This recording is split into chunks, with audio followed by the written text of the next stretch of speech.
Hi, and welcome to Jamie's 4.0 Garage.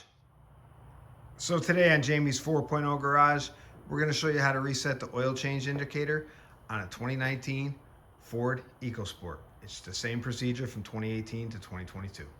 We're going to simply get into the vehicle, start the engine, go over to our steering wheel controls, go to information.